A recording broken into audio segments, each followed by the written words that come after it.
Hey nerdy knitters, have you been intimidated by the thought of knitting socks when you see heel flaps, gussets, all of those terms you're not even sure what's going on? Well, in today's video, we are going to tackle socks that don't have any of those. They are called Afterthought Everything Socks. What we're going to do is knit a tube, and then we are going to cut that tube in half and add our toes and heels. Before we jump in, let me just say, hey, I'm Tanya here at Nerdy Knitting. I'm a certified knitting instructor and a knitwear designer, and my goal is to help you become a confident, adventurous knitter. And once you've cut your knitting, you will find some new confidence, believe me. If you're ready to follow along, you'll find the printable pattern down below in the video description box, along with some timestamp links, so you can come back and jump to any point in this video as you knit your Afterthought Everything socks. Now, before we get started, there are a few things you need to know. This pattern, we're going to use medium weight, worsted weight, Craft Yarn Council weight 4 yarn instead of sock yarn, because it's a bit harder to learn this skill on really fine needles and really fine yarn. So instead, we'll do some sort of house slipper socks. You wouldn't want to wear them in your shoes, but they're perfectly fine for wearing around the house. And it's much easier to learn how to pick up your stitches and cut your knitting when you have bigger yarn and you can really see what you're doing. The second thing you need to know is that you want to choose a wool yarn for this. So we're looking for a medium Craft Yarn Council weight for at least mostly wool if possible, because after we knit our tube, we're going to hand wash it and let it dry. And when you cut your knitting, you'll see that those stitches don't go anywhere. They're not going to drop down and disappear. If you knit with something really slippery like a cotton or a silk, those stitches might drop and be hard to pick up. But if you've knit in wool and you blocked it, then it's going to stay in that shape and you're not going to have stitches that are dropped and falling apart. The last thing to know is that you need to knit these on a needle size that's smaller than you would usually use for this type of yarn. Usually you use a US 7, 8, or 9, which is a 4.5 or 5 or 5.5 millimeter. We're going to drop this down to a US 6 or 4 millimeter because we want to knit socks at a bit of a tighter gauge, because that will help the stitches hold together and it will also make your socks more durable. If they're open and loose stitches, they really rub against each other and you're more likely to get holes, and we want our socks to last. So let's dive in with the first step, knitting that sock tube. Once you cast on, you're going to join to work a small circumference in the round. So if you like double pointed needles, magic loop, 2 circulars, whatever method you like, you're going to use that. You're going to work in a 2x2 rib that's knit 2, purl 2 for 1 inch. Then you'll switch to knitting every round and work in stockinette for the whole length of your tube. And then you will finish by working a few more rounds of knit 2, purl 2 rib to get your final inch. That's the other cuff, because this one tube is going to make 1 pair of socks. Then after you finish that rib, you're going to bind off with a stretchy bind off, and you're going to hand wash. Just put it in a bit of cool to room temperature water and let it soak for half an hour. Wring out the water and then place it flat to dry. Now, I know about now you're thinking, well, how long is this tube supposed to be? And this is where you can really personalize things. Your first option doesn't require any math. You're just going to knit your cuff and then knit the tube as long as you want it and then knit the other cuff. The only thing here is you want that tube to be the same length of both your feet. So measure one of your feet from the toe to the back of the heel, double that amount, and then add your cuff and then just knit that length. Of course, you can just keep on knitting and make long socks. That's totally up to you. Now, option number 2 is a little more precise, but it does require some math. You're going to have to measure your foot from the tip of the toe to the back of the heel. Then once you have that measurement, you're going to subtract 3 inches. We're allowing about 1.5 inches for the toe and 1.5 inches for the heel that we're going to add later on. Now, this might change a little bit depending on your row gauge, but you can have a bit of negative ease lengthwise along the foot and it'll be okay. So this is a rough guideline. So get that foot measurement from toe to heel and subtract 3 inches. And then you're going to add at least 1 inch for the leg, because we at least want a little cuff even on a shorty sock. And then if you want it any longer for the leg of the sock, then you add that there. And your last step is to take that number and multiply it by 2, because this tube is going to make both of your socks. Now, if that seems a little confusing, then just check the pattern I've linked down below. It's got a section in there so you can work out the math for yourself. Now we're really getting into the nitty-gritty. Once that tube has been knit and you've washed it and you've let it dry so those stitches are going to hold, it's time to pick up our stitches and put them back on a needle. But before we do that, we have to place some markers. Now I like to find the center of the tube first because we're going to divide this right in half. And I use my beginning of round marker and I just mark that spot. And then from that point on, I place markers periodically around that tube. In this example, I'm knitting a 48 stitch tube, so I put a marker every 12 stitches. So the green marker is the beginning, and then 2 markers over is the other side of that sock, and then that one in the middle is sort of the center that we'll use. One thing that I forgot to do here was an end of round marker, because you end up with a sort of a jog. So you'll want to place markers along following the same row. This is the row that's going to be cut. So we're just working our way around, making sure we stay on the same row and placing those markers. Now what I forgot to do here was right where that green marker is, I should have placed another marker for the end of the round. Because you're knitting in the round is sort of like knitting a spiral. Your first stitch, and then you knit around and you come around and you finish in that last stitch of the round and you start the next round. It's beginning of the next round and there's a jog right there. And I didn't account for that here, and I should have put a stitch marker there. And you'll see later on, this is where I messed up a little bit, but this is why we used wool, because my stitches didn't go anywhere even though I was picking up stitches on the wrong row. But the method is still sound. I just didn't do it quite right here. So what you need to do is find your beginning of round, put your marker there, and then put your markers all around and make sure your last marker is where that jog is. It's on that last stitch or the first stitch of the next round. To make this process easier, you could place these markers as you knit. You have your beginning of round marker, put a marker right on your knitting on that stitch that you know you're going to come back and cut later. Knit 12 stitches, put a marker there, and then keep doing that around the tube, and then put a marker on that last stitch of the round, and you'll have it all pre-marked and ready to go. So when you come back to cut your knitting, you'll know exactly where your stitches need to be picked up and where those stitches are going to be cut and removed. But no matter what you're doing, whether you're placing the markers before or after, once they're placed, these are the markers that are marking the row that you're going to remove from your knitting. The next step is to pick up the stitches below that marker and above that marker, so you'll have those live stitches all captured and ready to knit the toes of your socks.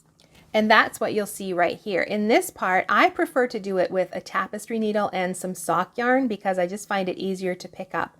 What you're going to do is pick up the right leg of the stitch, starting with that first marker. Now you're not picking up those stitches that you've put the markers in, you're picking up the stitches in the row below, and you're picking up the right leg of each stitch. Each stitch is a V. It has a right leg and a left leg, and you're going to pick up that right leg right across the row. So you'll do this for the first half of the sock, the first side, and then I just drop that sock yarn and I pick up another piece of yarn and I repeat the process for the other side. And this will get all of those stitches below the marker. So just follow along and make sure you get every stitch. When you're done, you can count each of the legs and make sure you've picked up the total number that you need.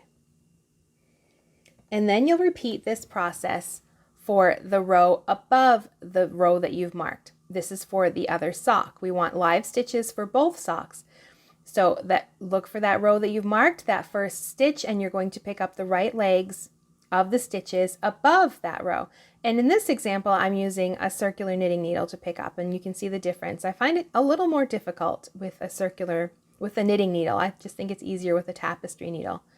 But you do have to put those stitches back on a live needle if you're using a tapestry needle after. But it is easier with a circular needle because that circular cord can hang out right there and your stitches are all ready to go on a needle. If you use the tapestry needle and the waste yarn, then you have to transfer those stitches again afterwards. So it's really up to you. So once you've completed this process, either using circular needles or some waste yarn and a tapestry needle, you're going to pick up stitches below that marker all the way around. You're going to pick up the stitches in the row above those markers all the way around. You'll have either 40 or 48, depending on the tube you're using, on each of those above and below. And then it's time to cut your knitting. So to do this, you will snip the leg of one of those marked stitches and you'll just start unraveling that row. And as you go, you can just check the stitches above and below and see if you've missed any. You can capture them with a locking stitch marker right there and then put them back on your needle later. So you can see this is just a slow process. You just pull it out one leg at a time, and you can check the stitches above and below and make sure you've picked them up properly. And then after you've worked your way across that first half of the sock, you will begin on the other half. And you'll have long tails, but you'll just have to weave them in later on. But you can see how those stitches are holding their shape. They're not really going anywhere. That's why we like to use this wool yarn to practice this skill on. Now I unraveled the first half of my tube just fine, but then when I went to unravel the second half, that's where I discovered that I had picked up the wrong stitches. As I started picking it out, I realized my mistake, but it's a really simple process. All I did, I just pulled out that waste yarn and I just started pulling out that one row.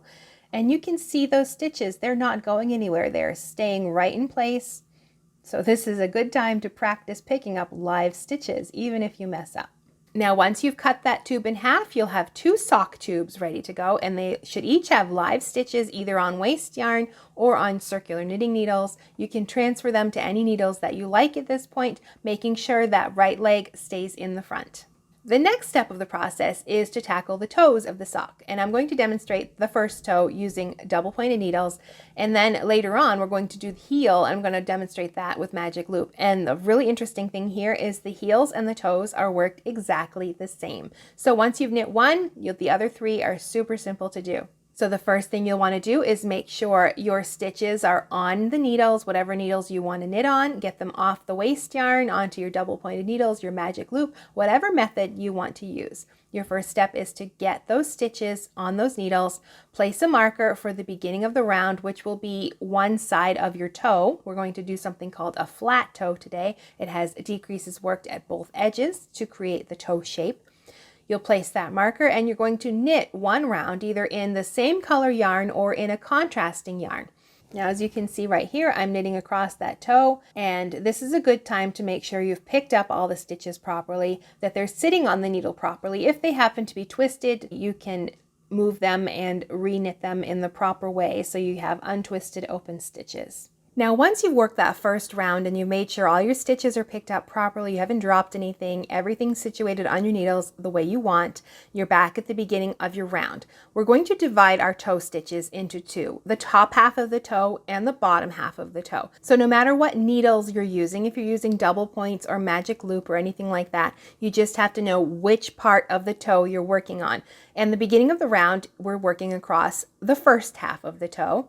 So the first half of the stitches. So you're either going to be working on 20 stitches or 24 stitches, depending on how many you've cast on. So you will knit your first stitch. You're going to work your first decrease, an SSK. It's a left leaning decrease. You're going to slip 2 stitches individually as if to knit, and then knit them together through the back loops. Knit across that first set of stitches, your first half of your toe. And then when there are 3 stitches remaining, then you're going to work a knit 2 together and then a knit 1. And then you turn your work. And then for the second half of the toe, you repeat this process. You knit 1, work that SSK, knit across those stitches to the final 3, knit 2 together, and then knit 1. And that is your round 1. And the second round is just knitting across those stitches again. And then you'll repeat those 2 rounds, working your decrease round and then working a plain knit round until you're to a certain stitch count. You can check the pattern for that information. And then when you're to that stitch count, you'll work that decrease round every time until you're down to your final stitches. Now, when your toe is finished, you're going to cut the yarn, but leave a long tail because you're going to do a Kitchener graft later on. Now, before we tackle the heels, go ahead and get your second sock done. You'll have both of your socks finished except for those final stitches that need to be grafted together, and we're going to do that right now. Now, before I demonstrate the Kitchener graft, I do want to say I do it a little bit differently. There's usually a setup that you have to do at the beginning and something you do through the last 2 stitches as well, but I leave those steps out because I just think it makes the toe look a little bit smoother. But if you want to know the full technique with those setup rows, then you can find them by Googling or looking for other YouTube videos. I just wanted you to be aware that if somebody wants to learn to do the Kitchener graft, this is a way to do it, but it's not the standard way to do it. Now, let's jump right into it. All right, we've taken our long tail and we've put a tapestry needle on the end, and we're basically going to sew these two pieces together. Now you're going to hold the work on your needles. The needles are in your left hand, but they're pointing towards the right, and your tapestry needle with your working yarn is in that right hand. So whichever way you have to shift things around, that working yarn is coming from the back needle. You're going to insert into that first stitch on the front needle as if you're going to knit it, and you're going to let that stitch drop right off. Then you're going to insert that tapestry needle into the next stitch on that front needle as if to purl, but you're going to leave that stitch on. Then we move to the back needle and we reverse this process. Now we're going to insert that tapestry needle into that first stitch on the back needle as if to purl and let that stitch drop off. And then we insert as if to knit, but we leave that stitch on. You're basically creating a row of knitting in between. So you insert as if to knit and let it drop off, insert as if to purl and leave it on. And then pull it tightly, not too tight though, you want to make it look like just another row of knitting in there. And then the back, insert as if to purl and let it drop off, insert as if to knit and leave it on. And you just continue that across, making sure that yarn stays underneath the two needles and doesn't catch you, and repeating this process, the front needle and then the back needle. It's not a hard process. You just have to remember the steps. On the front needle, you're knitting and then purling. The back needle, you're purling and then knitting. There, and you're down to your last two stitches as you work across. You finish that process. You knit off and then purl, and that last one I just let it come off as well. Of course, like I said before, if you're doing a regular Kitchener Graft, this is slightly different than I do here, but I just think it looks a little better. And you're finished your toe, pull the yarn through, and at this point you can look at that graft along the top. I like to put my hand right up in the knitting and then pull it so I can see, and I can see that it's a little loose in places. So there, you can just use your tapestry needle to shift some of that yarn over and right to the edge, and it looks just like you've made a row of knitting, which is what you've done. You just done it with a tapestry needle instead of your knitting needles. There, then that's the Kitchener Graft. It's really simple. So you're going to do that with both of the toes on your socks, and then we're going to tackle the heels. Now, just like we did to separate our tube into two pieces, our heels have to be marked with some markers. This one is actually easier to do. We're not going to cut the whole thing in half. We're just cutting out one hole on one side for our heel. But the difference here is we have to figure out where to place it. What you're going to do is lay out your sock, and you need to know the length of your foot at this point too, the length of the foot that the sock is going to be for.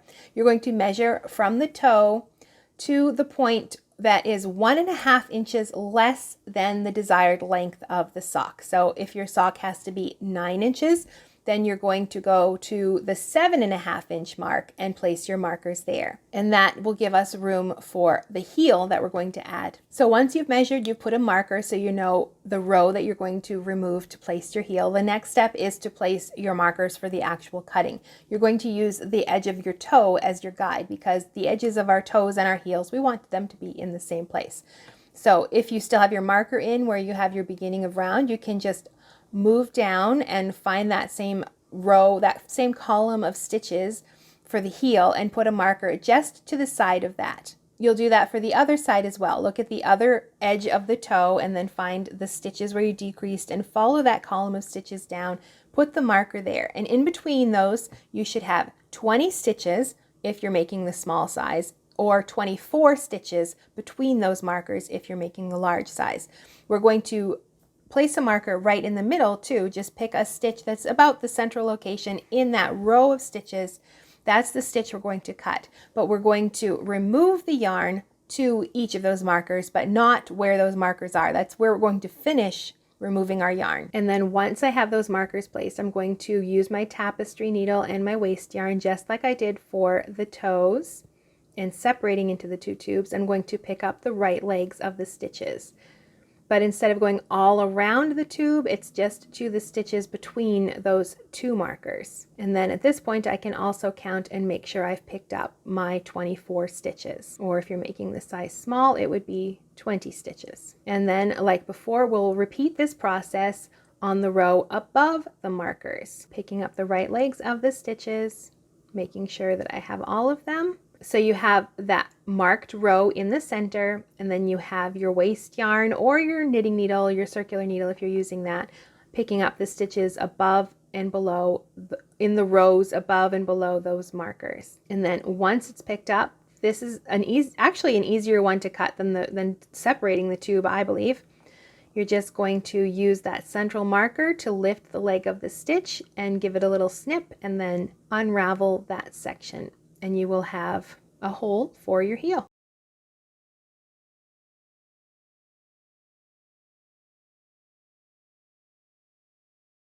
And then at this point, if you used a tapestry needle and waste yarn like I did, you will just transfer those stitches to needles. For this heel, I'm going to demonstrate magic loop. We use double pointed needles for the toe. The heel is worked exactly the same way, but I'm just going to demonstrate it a different way so you can decide which method you prefer to use. For magic loop, you have your front needle and your back needle.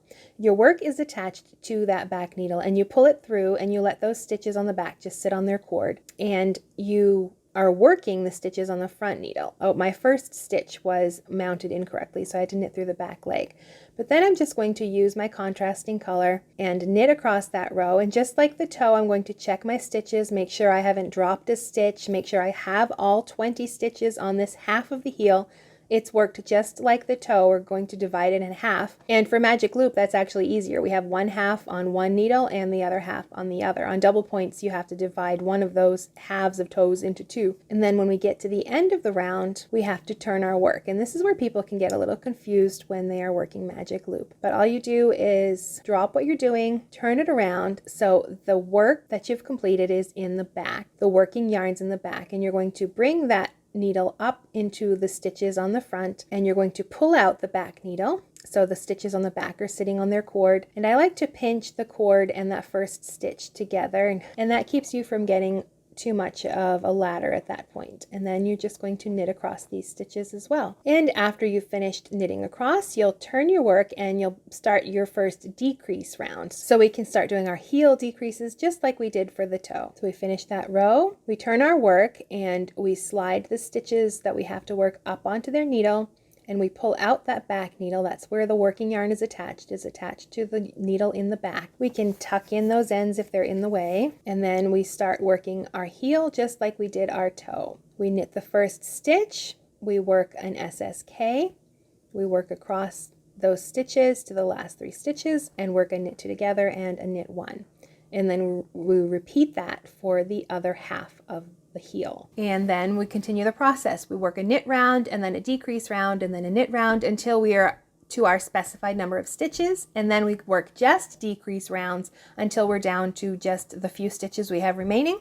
And like we did for the toes, we do a Kitchener graft, and our socks are complete. And all that's left after doing that last heel is to do your final Kitchener graft, and then you do have to weave in some ends, and that is it. And you've learned how to make Afterthought socks. So if you aren't ready for those heel flaps and gussets and all of that technical thing, and you want to try something a little different, then knitting a tube, cutting it in half, and making a pair of Afterthought Everything socks is a perfect way to have a little bit of fun and adventure with your knitting. If you're looking for other knitting tutorials, take a look at this playlist right here. And if you like to get nerdy with your knitting, be sure to subscribe.